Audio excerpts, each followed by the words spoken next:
Hello and welcome back to the Pause podcast with me, Faye Cornhill. And me, Helen Hopkins. Grab a cup of tea because we're going to have a great chat. What are we talking about today? We're talking about balance. It's hard to achieve, isn't it?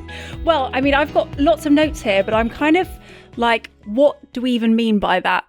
It's tricky. I really think the definition of balance is really different for everyone. Yeah. I know that my definition of balance is very different to yours. So what would you say your balance looks like when you feel really well and happy and healthy and things feel great? Oh, God, probably weird things, actually. Like my house is clean and I've got myself together. I think actually balance for me isn't like eating 5 lots of fruit and veg a day and making sure I go to the gym. It's more like how I see myself. So I like a nice tidy house and I just like to feel like I'm in control. I think mine's a control thing, but you know that helps because I'm a bit of a... Well, do I? Really? I think you may have described me as a control freak before. So I think that's mine, just knowing like if something came along and railroaded me, I could like get myself through it. Yeah. So do you think it's more of a feeling than actions that you do? Or a combination of the both? Yeah, I think it's like a judgment of myself, actually, if I'm honest. And it's not so much like, oh, I'm worried about other people perceiving me as balanced. It's more like, have I got both feet firmly on the ground? Yeah. So if something comes up, like, I don't know, school ring, someone's off sick, or a client has an issue and I need to help them, that I can cope. Yeah. I think that's it for me. It's like the preparation for being able to cope. And do you feel like you are balanced at the moment? No. In the week that we are recording this, I would say it's been a weird one. I don't know. I think there are certain areas in which I do, and then other things in which I don't. But I think I put myself in those situations. Do you think you set yourself up for success? So you know the things that help you feel like you've got your 2 feet on the ground? Yeah. To make it easier for you? Yeah, probably. I think I've learned from too many of my own mistakes. Yeah. How about you? So balance for me is a feeling, but it's also about the actions and the habits that I do on a regular basis. So as you know, I love my morning walk. I have a daily bath. I like to work between kind of 8 in the morning and kind of 3 to 4. Like there are things that I put in place to help myself feel balanced. And I don't always feel balanced, but I think that it's about defining what balance looks like for you in that moment. So you were just saying that you've had a really difficult week, and as you know, I'm working on a really big project at the moment, which means that my working approach is very different to how I've done previously. So actually it's about reading myself really well. So probably in the same way as you, like I can feel like earlier in the week I was feeling really out of balance. I down tools, watch a bit of TV, go on the walking machine, spend some time with my kids. I didn't know you've got a walking machine. I have, yeah. Well, it's actually a running machine, but but you don't turn it up very fast. So it actually terrifies me. The thought of it gets quicker and it beeps at you as if to go, Helen, I'm getting quicker. You're going to run, and then I freak out and then I turn it down again. Have you run before, Helen? I've run for short periods. My husband always laughs at me because when I run, I laugh. So I'm not sure I could work. I'm not sure I could like be on the treadmill. Well, that's all the things juggling around inside. Exactly. Well, I don't have very much to juggle.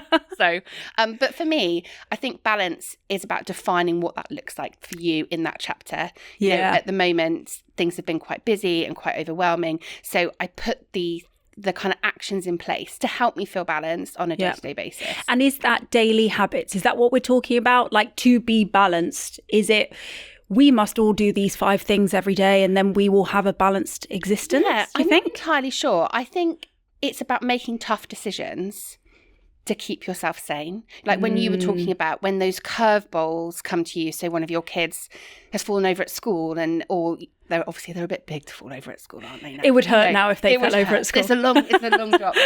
But you know, if one of your kids are poorly or you've had to like rush back to Somerset for something that's happened with your family, like actually it's about thinking about how to navigate those moments and about realigning what balance looks for you. I think we would both say that we're both highly driven and quite courageous women. So I think we often put a lot of pressure on ourselves. We often make ourselves work really, really hard. And it's in those moments to work out, okay, so what am I dropping off here? What am I increasing? So for me, my daily walk has to be in there. Yeah. Because otherwise by about 11 o'clock, I'm like, oh, day's really long and it's just quite hard. It's true, actually. I say to my community, you have to self-prescribe some of these things. And I'm not talking about drugs. I'm actually just talking about little habits that can change the needle. So absolutely. A daily walk is a really good example. I mean, I've got 2 hulking great Labradors. So if we don't do that, I'm in the background. But, the other things, like you mentioned, a daily bath, which just sounds so lovely and indulgent, Helen. And my kids know if I'm having a hard day. So the daily bath gets earlier and earlier if I'm in a difficult period. So sometimes I'll have a bath at 4 o'clock. So they'll come in from school. They're both at secondary school. They'll come in from school. They'll have a snack. And I'm like, Mummy's going for a bath. And they're like, okay, we stay out of the way of Mummy for like an hour while I'm in a bath.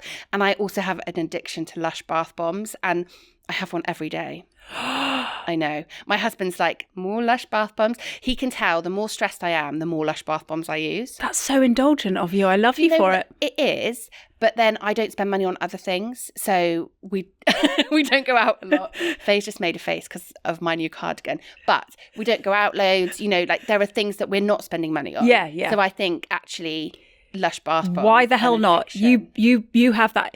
There are worse addictions. There are worse addictions than Lush bath bombs. There are cheaper bath bombs in Lush than the really expensive ones, and I like to spread myself across the entire range. No, I'm here for it. So tell me then your actions daily. Your daily walk, your daily bath. My daily what bath. else? Obviously, I spend a lot of time batch cooking, so I like to make sure that I've got really lovely fresh food in the fridge a lot. And I am actually really kind to myself. I think one of my actions is recognizing and understanding that sometimes you just do need to take a breath. You do need to watch an episode of Ted Lasso to laugh. Yeah. And actually being super kind to yourself. And I think sometimes the kids get home and I'll be on the sofa watching something at 4 and they're like, Mummy, have you been here all day? Like, no, I've been working really hard until I am a legitimate mum, But I think taking those breaks, what is it for you? If you're having a really stressful day, what is your go-to action? It's such a good question because I don't know if mine is so much about individual little habits. I love everything you're saying. I love a bath. I definitely don't have a daily one, more like maybe a monthly one. I think for me, it's more about boundaries. You're very good with boundaries. I'm good at boundaries, aren't I? It surprises me sometimes, actually. Yeah. And I'm like, can we jump on a call? And you're like, you can have a week on Thursday at 2:46. Oh, okay, Faye, I'll wait till a week on Thursday. But you're really good at that. And I really respect it. Do you know why? Because if I'm not, it then throws me completely out of balance. And then I feel like I'm doing a bad job of being a friend, of being a business owner, of being able to inspire other people to start their own businesses and do that and still run the family or whatever it might be. So I think actually it's more like boundaries and kind of setting myself clear on how things are going to go so that I know that I can cope. I have to say, if it was urgent, I know that you would clear your schedule to speak to me. Thanks for making me sound like a nicer person than you did 5 seconds ago. Well, I just wanted to clarify for anyone that's like, God, Faye, she is tricky. Thing is, and I do believe this to be true, you can be kind and respectful and still have boundaries. Absolutely. And I think that's with your kids. I think that's with your family. Yeah. I think that's in business. And I think historically women have been very poor at this because they've been forced to be poor at it. Yeah. You can say no to being on the PTA and still be a good mum. Exactly. You can say no to your kids and still be a really good role model for them. You don't have to be the yes person. You don't have to be everyone's best friend to be a good human. And I think I've learned that lesson as I juggled and navigated businesses growing, having children, all of the things happening at once. And isn't this as well about our generation of mothers? Our mums would just have said yes to everything. And I know my mum was definitely one of those people who was on the PTA and the governors and all the things. Yep. And actually it made her quite unwell after a while. And actually we are a new movement of mothers now in our 40s. And we're turning the tide on that. We're saying actually it's okay not to want to do it all and picking and doing things really, really well instead of doing everything kind of not brilliantly in a not very happy fashion. I think if you say yes to something, you should show up with good grace. Yes. And I know previously I've said yes to something I don't want to do, and I show up in bad grace with bad energy. Yeah, it's horrible. And it impacts everyone, me mainly, because then I get angry that I'm there. Yeah. And actually, it's about making those decisions, isn't it? And going, this is what I want to spend my time doing, and this is what I don't want to do. I agree entirely. And giving ourselves permission to do that. Which is why I'm not on the PTA. Very good. I'd be a disaster. Brilliant. Well, no, thanks, actually, Els, you'd get really mad with everyone, and you'd be like, why aren't you all doing it properly? I'd be like something out of... With love. Motherland or... You would. Yeah. We can make a documentary about you. That's the next one. Oh, yeah. I mean, you are right, though, because when I think about, you know, growing up and seeing my mum and how she lived her life as a woman my age, actually, she was a year older than I am now when I went to university. What? Madness. Mm-hmm. And there's this saying, isn't there? If you want something done, ask a busy person. And actually, I think that's just like fulfilling this concept of get someone's mum to do it. Yeah. Someone who's overstretched She'll and really do it. tired. She'll bake the cakes. Yeah. She'll make the outfit for World Book Day. Yeah. And then she's starting her own business now, because that's what mums are doing now. It's just, absolutely. In terms of then what it feels like for you when it all goes wrong. Everything crumbles. The baths get earlier, for sure. Like midday. And, And actually, my husband's like, oh, that was quite an early bath today. I'm like, yeah, don't talk to me. And actually, I feel it in my body, and I'm not always the best at verbalizing it. Like, I'm not always the best at going, actually, I just feel really stressed and overwhelmed. Yeah. It's in those snappy actions. It's in the, I can't be bothered to do the things like go for my morning walk or have my bath. And actually, I tend to like regress into myself. Yeah. What about you? I'm pretty much the same, actually. I get very snappy, which is weird because I'm just like... You're not that person. I'm not really that snappy, but I have honed the skill of being quite snappy when things go wrong. You're absolutely right in what you say, like neglecting all of those things that you know are going to work. And someone's like, maybe you should go and get some fresh air. And you're like, I know I should get some fresh air. But actually, I don't want to go and get fresh air because everything's gone wrong today. Yeah. I can feel myself as I get older getting more like worked up and maybe even a bit angry when things go wrong. Yeah, definitely. I think as you get older, you're less tolerant of the mistakes, aren't you? I was thinking about this today, and actually I am much less tolerant of things that just irritate me. And I think when I am out of balance, I get even less tolerant. And I think it's the way you show up in the day, and that's how you catch yourself when you're out of balance. Yeah.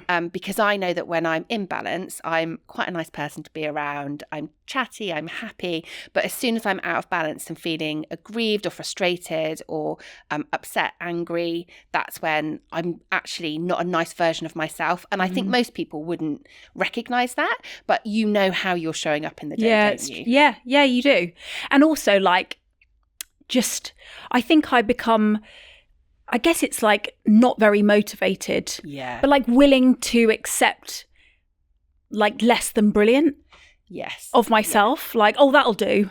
And I'm not a that'll do person, am I? You are not. And I think we also need to recognise that as we progress sort of midlife, our hormones change, our bodies change. And so some of that response to being out of balance is actually not the actions you're not doing. It's just the way your body is currently navigating this chapter. And I know we've both experienced that deeply, haven't we? Yeah. Oh, for sure. I mean, the most out of balance I've ever felt is pre-HRT.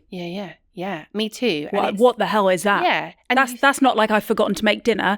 That's like I'm losing the plot and I'm not entirely sure why. Yeah, exactly. And it's such a horrible feeling when you are that person who is generally a safe pair of hands, kind, considerate, not snappy. And suddenly you are doing all the things that were keeping you in balance, but there's something else that's happening. There's something else that is throwing you out, which is so far out of your control. And you don't get it because it creeps up on you, doesn't it? Very much so. I suppose also maybe as mums, we're also then thinking, how is this going to affect everyone around me? Yeah. So what if the kids see me like this kind of thing? But we all see our mums lose the plot, don't we? Well, I lose the plot a lot. My kids have seen it a lot. And actually, isn't it important that our children see us as real people? Yeah. Not as some sort of entity of like perfection? Yeah. Like, because actually that's what I saw my mum as. Yeah. And then when she became quite unwell because she was doing too much, I was like, what is going on? Like, you were fine last week. Yeah. And is that a boundary thing then? Yeah, I think it's a boundary thing. And I also think that we're rewriting history. Like, parenthood is so different for us than it was when we were the age, you know, that our kids are. That's true, isn't it? Because what did your mum do? She'd probably go, right, Faye, get on your bike, get outside, get some fresh air. You know, we both grew up in the countryside. Yeah. Like, go around and go to the park with your mates. Whereas our kids are on their phones a lot, and that's hard to navigate. Well, your kids aren't. Well, they're a bit. They are, and they want to be. Yeah. But that's what all kids want to be, don't they? Yeah. And actually, so we're navigating hormone changes. We're navigating a busier real world than any of our any of our parents did, and even their parents. And we're navigating parenthood, which is so different. Yeah, like their hormone changes. Exactly. Yeah, exactly. And it's a lot. And so keeping ourselves in balance is a really hard thing to do, because there are so many external things that can impact us which are nothing to do with us. Yeah. It's actually quite a cruel twist of fate when you think about it. Like, a woman our age, early 40s, if you have children and they are, I'm going to say girls, because in my experience of the teenage hormones, it's wild. Yeah.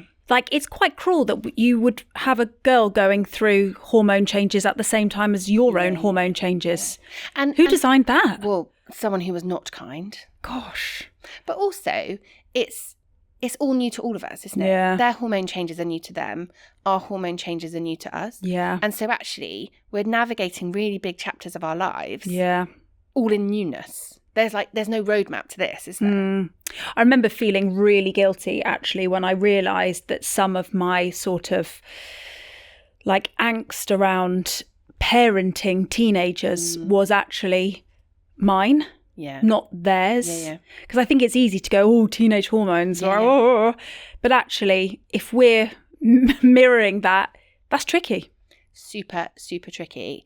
And also, because it's new, we don't know that actually our snappiness and our overwhelmedness is hormone related. Yeah. We're just like, why does the world just not feel as good as it used to? You know? Yeah. And so it's really cruel. It's very unfair. Cruel twist of fate. Let's think about then some useful ideas for regaining balance in a holistic sense. Yes. So what can people do? We've discussed the bath at length. I think we know that one. The bath. Lush. Lush is the sales of Lush bath bombs are just going to go through the roof. We need an affiliate agreement. We do. So we've discussed having a bath. We obviously, both of us very much believe in getting out fresh air. And I think there's absolutely, bags of evidence to say that is something we should all be doing every day. What else? I think it's about making a list or being aware of the things that bring you joy and that bring you happiness. I think in the modern busy world, we don't actually put enough emphasis on this thing makes me really happy. The reason we go out for a walk is because actually it makes us both really happy. We love the fresh air. We love moving our bodies. It's especially lovely in the sunshine. Not quite so lovely in the rain. And actually, you and I both really enjoy that, which is why we do that a lot. Whereas actually, if that's your idea of hell, then that isn't probably the best thing for you to be doing, the best way to be spending your time. Yeah. So for me, it's like, what does make me joyful? Is it going for lovely family days out? Is it spending time with my best friend?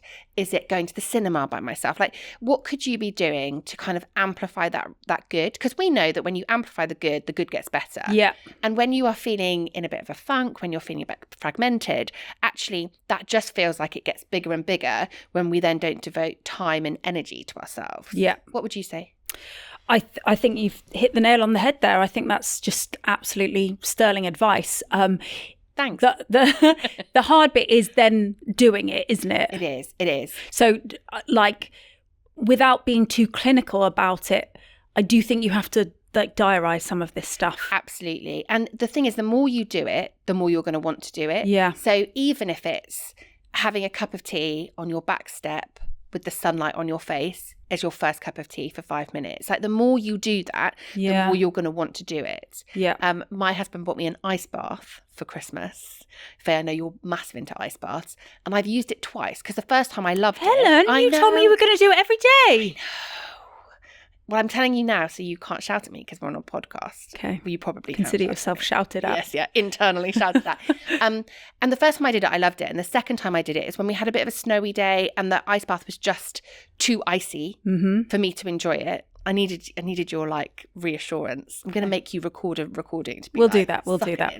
But actually, I haven't used it because it felt too painful, and I know that I need to go back because that first time I used it, after you'd shown me how to do it properly, I absolutely loved it.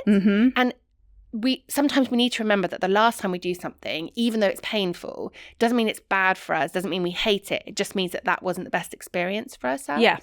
And it's about leaning into the uncomfortable, isn't it? Oh, okay, yes. Yeah, absolutely. And I mean, we could record, that's a good idea for a future episode, this whole like, you learn from the discomfort of. Absolutely. Because if it was brilliant every time, actually, how would that be benefiting you? Because it just becomes so easy. Exactly. And like the easy things, like, I think there can be some resistance around ease. I think so too. And let's face it, we both love walking. So I keep coming back to this as an example. But there have been times where you've gone out walking and you haven't got like your jacket and it started raining. Yeah, or you've got cold. Halfway and you're desperate for a wee and there's no toilets anywhere near you. Yeah. Or you get somewhere and your dog just won't stop being an annoying, barking animal.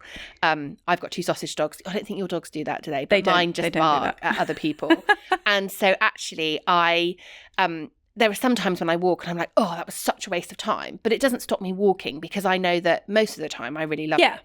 And obviously we talked about like the bigger moments, like making family time, going to the cinema. But it's like, what can you do every day? Drinking an extra glass of water actually makes a massive difference. Yeah. Journaling for 5 minutes makes a massive difference. And if you're feeling overwhelmed, I know we've talked about this previously, like making a list of the reasons you're overwhelmed, making a list of maybe some of the changes in your body that have made you make you feel a bit uncomfortable. Yeah. And so actually being just more aware, I think, is a really great first step when it comes to balance. Yeah.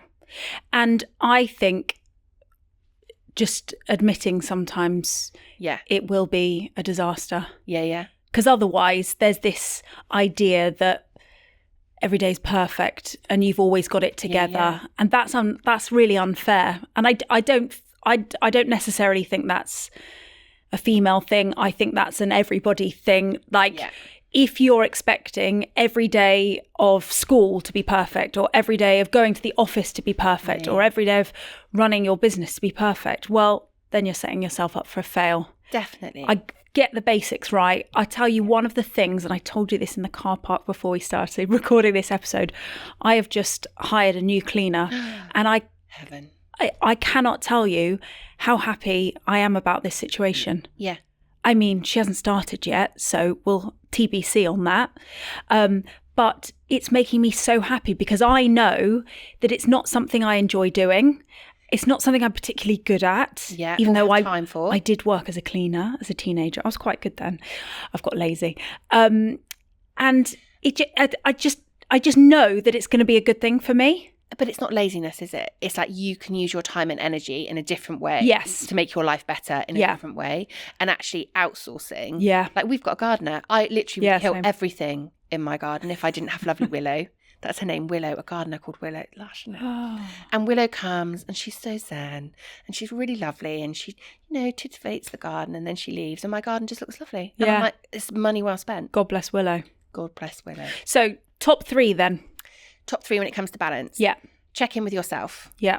I love to journal, as you know, massive journaler. I write my hopes and my dreams as well as my frustrations. So I write that all down and it makes a massive difference. I think find 5 minutes in your day to do something which is just for you. Yeah. That could be hiding in the toilet. If you've got young children or a busy life, let's face it, we've all hidden in the toilet at some point. Absolutely. Or it could be standing on your back step and having a cup of tea. And I think experiment. Yeah. I say this with everything, like whether I'm talking about batch cooking or balance. Experiment, let yourself try stuff out. Like the ice bath, it's an experiment and I need to lean into it to work out if I like it. Like using it twice is not a good enough, varied enough experiment to work out. Well, especially when your experience was so varied from one to the next. If you were training for a marathon, you're going to have bad days. Exactly. But you don't stop. No. What about you? I think look at what the needle shifters are. So the overall, like, look at your life as a whole and think, what are the big actions I can take? That might be setting boundaries with certain people. Yes. That might be, one of my really good friends, we don't leave a dinner together without booking the next date.